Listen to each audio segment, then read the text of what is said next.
just finishing off this sheet that we were looking at last lesson, which is at the front of the booklet. I'm not sure if everyone had written this one down here. I don't think so, yeah. Yes, and I did this as you were sort of walking out. So this last one, they've told us that tan theta is 5/6. So we look at our triangle and we come up with an expression for tan theta, which is opposite over adjacent. So tan theta is also W over 24. So now we have two expressions for tan theta, 5/6 and W over 24. So we put those two expressions equal to each other. W over 24 equals 5/6. And to work out W, what would you do to the 5/6? You would? Opposite of divide by 24 is? Times. So you'd go times 24. So the step that I'm missing is this. W equals 5. Or girls, why don't you just go like this? 6 times 4 is 24. 5 times 4 is? Can you see it? 6 times 4 is 24. 5 times 4 is? Or you can go W equals 5 over 6 times 24. Okay? There. But girls, the way I did these was just like this. 3 times 7 is 21, 2 times 7 is 14, using equivalent fractions. Okay? With this one as well. 5 times 3 is 15, 1 times 3 is 3. If you want, you don't have to do that other method. Are we good? Question. We have an isosceles triangle.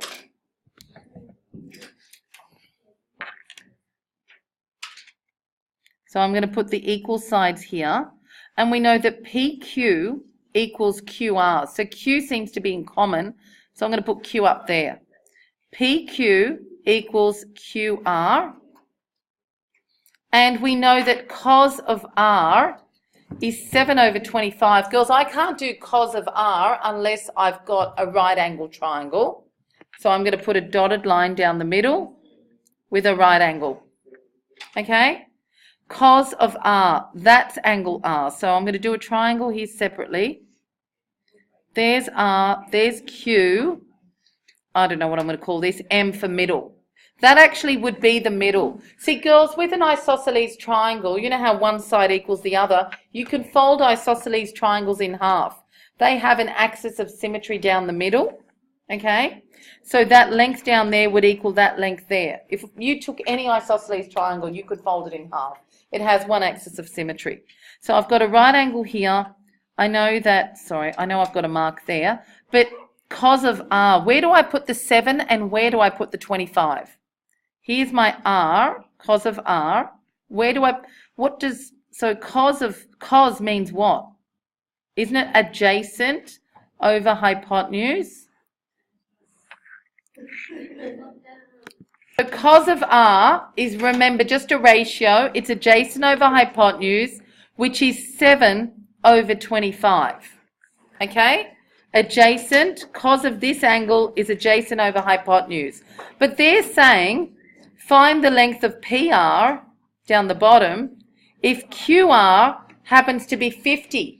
Now, girls, in my triangle, QR is not 50, it's 25. So I'm going to call this M. Okay? So, girls, what have you got for... So cos of R is adjacent over hypotenuse, which is 7 over 25. But girls, so 7 over 25. But if I look at my, we know that QR, so I'm just going to write as well that cos of R, isn't it also equal to MR over QR? Do you agree with that? Cos of R is MR over QR. Do you agree or not? Cos of R. Girls, this is just a ratio. Now, the actual QR is not 25, it's 50. So I still don't know what MR is. But can you sort of see what I need to do to the 25? I've got to double it. So, yeah, I'm just going to go, well, it's actually supposed to be something over 50. So you go times 2, 14 over 50. So what do you think the length of MR is? So girls, if that's not, this is just a ratio 7/25. You know when I write the ratio a half, I can write a half equals 2/4, which equals 3/6, which equals 4/8. That's just a ratio. That just gives you the ratio of that adjacent to the hypotenuse side. If the actual hypotenuse is 50, it's double that, so the adjacent has to be double that. Because 14/50 is 7/25. Okay? So, to set that up, I could have gone just 7/25 equals MR/50 if I want. Okay? So QR is actually not 25. It is 50, but the ratio. Is that actually, if I go here, QR is 50, but the ratio is 7/25. So 7/25 equals MR/50 if you want. I know what's confusing you. I've written 25 there.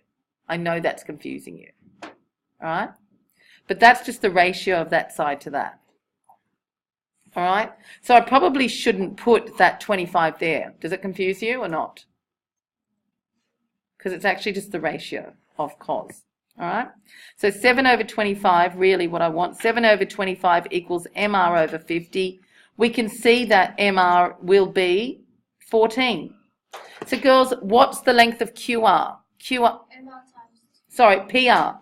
So therefore PR is 14 times 2, which is 28. Now, I really shouldn't put the 25 and 7 there, but it's the ratio. But so girls, it's sort of similar to the triangles above, all right?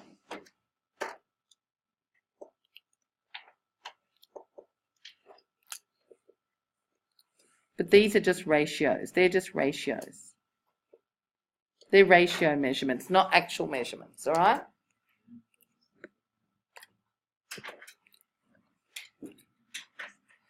Okay, and we're going to look at the last one. It says, in each of the following, oh, well, we're just doing one of them, draw a right angle triangle, label one of the acute angles as theta, use the given ratio and Pythagoras' theorem to find the values for the other ratios. Sine theta is 7/25.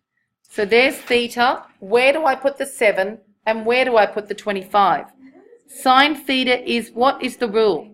Opposite over hypotenuse, which is 7/25. Where do I write the 7? Where do I write the 25 in relation to theta? Where do I put the 7? Anyone know? Down here, there, or the hypotenuse? Where does the 7 go? Girls, it's telling you the opposite side is 7, the hypotenuse is 25. So 7/25. So sine theta is opposite over hypotenuse, which is 7/25. Do you know how I'd work out the remaining side? Anyone? How do I work out the remaining side? When you have right angle triangles, you can do one of two things. Trigonometry, SOHCAHTOA, or Pythagoras. They're the only things you can do in a right angle triangle. Trigonometry or Pythagoras. Trigonometry involves the use of angles. Pythagoras doesn't. What would be Pythagoras' theorem to work out this remaining side x? I'm going to call it a actually, because it's adjacent. Don't I go a squared equals, yeah, I can either go a squared plus 7 squared is 25 squared, or I can go a squared plus 7 squared is 25 squared, or I can go a squared equals 25 squared minus 7 squared. Shorter side subtract for Pythagoras' theorem. Shorter side subtract. Hypotenuse is the longest side. A is one of the shorter sides. Makes sense that to get the shortest thing, you do the longer one minus the other shorter one. So you can do two smaller ones add up to the big one, but of course it's squared for Pythagoras. So therefore a squared is that 625 minus 49, which is 576. And the square root of 576 is 24. So, girls, that's a Pythagorean triad. 7, 24, 25 is a Pythagorean triad. Do you know any others? Do you know any other Pythagorean triads? 3, 4, 5, yep. And 5, 12, 13 is another really common one. So we've got A is 24. That's great. Now that we know that A is 24, you can do the rest of the question. So that's what we've got now, that A is 24. So we've put that back on the diagram. Can you now work out the value for cos theta? Isn't it adjacent over hypotenuse, which is? Cos theta is adjacent over hypotenuse. What is it? 24. Yeah, it's 24 over 25. See, girls, whenever they give you a statement like sine theta equals 7 over 25, that tells you so katoa. Draw a right angle triangle. The opposite 7, the hypotenuse is 25. That's what it's telling you. Sine theta means the ratio of opposite over hypotenuse. So from that, you can draw the triangle theta, right angle triangle, put theta there. Opposite is 7. Hypotenuse is 25. Okay? So sine theta is opposite over hypotenuse, which happens to be 7 over 25. Put the 7 and 25 in. Use Pythagoras to work out the missing side. And now fill that missing side back on the diagram. Now you can finish off the question. So therefore cos theta is 24 on 25. Tan theta is opposite over adjacent. So in relation to that angle there that you've got, what's the opposite and what's the adjacent? I've got opposite, adjacent, hypotenuse. So it's 7 over, great.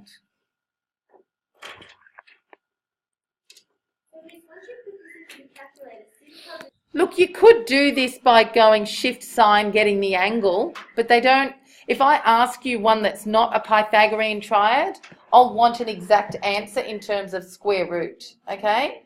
So you need to do it this way, all right? With all of this exercise, the idea is that once you see a ratio that you can draw up the right angle triangle and just fill in the missing sides and then work out the remaining side, okay? So in some of those other examples, we've been putting the ratio in and then we've been given the actual length of a side and then worked out what the actual length of the other side was in all those other examples at the top of the page. But with this one, we're given 2 sides, their ratio. We can work out the third side and then do all the ratios, okay?